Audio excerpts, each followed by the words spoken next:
Being skinny is not a flex. Once you understand that with every single cycle of detoxification in any variety, you name it, mono meal eating, juice fasting, water fasting, watermelon island, all of them have the same thing in common, which is elimination diets and calorie restriction. All of them have that particularity.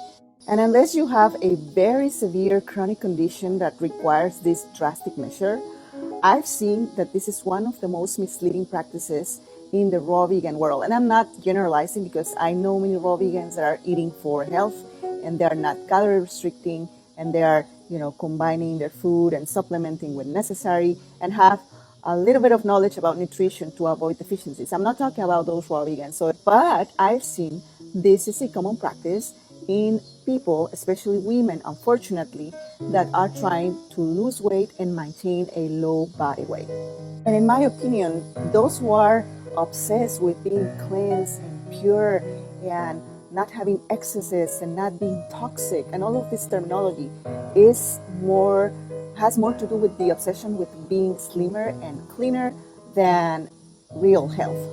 And yes, we can trace back all of this ideology and philosophy to the societal pressure and the obligation that women feel to be seen as smaller, as slimmest as possible, because we have been programmed and indoctrinated since we were growing up to be this way. It's a lie.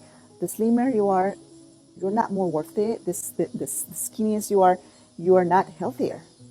So if you go to this lifestyle, raw vegan, detoxification, juice fasting, and all of that, to lose weight, definitely you're going to lose weight, but we're going to go back to the first principle that I'm talking about. This is an elimination approach and it's a calorie restriction approach. But there comes a question, is it healthy? Is it sustainable? What's going to happen after you finish your cycle of elimination, after you finish your month, 3 months, or sometimes I've seen people that do 6 months or a year of using? What's going to happen?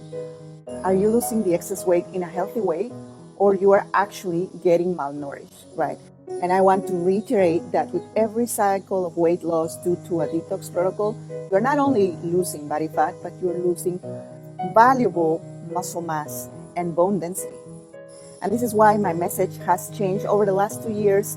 I've been eating a hard raw vegan diet with more protein consumption and proper supplementation, and I've changed my sport because I realized the importance of incorporating almost daily, if not daily, but at least 3 to 4 times per week, weightlifting and resistance training, so I can exercise my muscles and increase the mineral density in my bones. But this is not going to happen automatically if you don't supplement your diet with the proper ingredients to propitiate the growth of muscle. At the end of the day, bone and muscles are made of protein. There are so many structures in your body that are made of protein. And I know that many people don't like my current message because they think that I've been brainwashed by the protein propaganda, which in reality, we have to ask the questions, right? Have we been indoctrinated to reject this important macronutrient?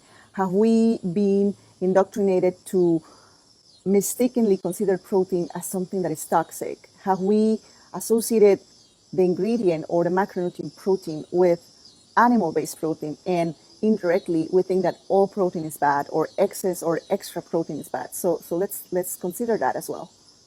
And at the end of the day, it takes a lot of courage to analyze and question your own belief systems, because at the end of the day, it's a belief system rather than a fact. And it becomes our belief system because we trust the people that have influenced us in the past.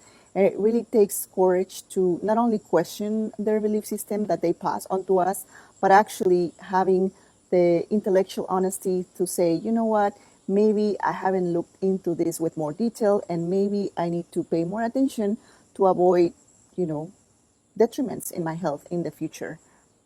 Nobody likes to be wrong. Nobody likes to feel that they've been lied to. Nobody likes to feel that they have been probably damaging their bodies for a long time or malnourishing their bodies for a long time. Again, if you see my content, I don't promote the indiscriminate use of protein. I always say it goes hand in hand. If you're not exercising for resistance training, muscle building, and all of that, if you're not exercising for that, it's not going to be useful if you just increase the protein for the sake of increasing your protein, so it goes hand in hand.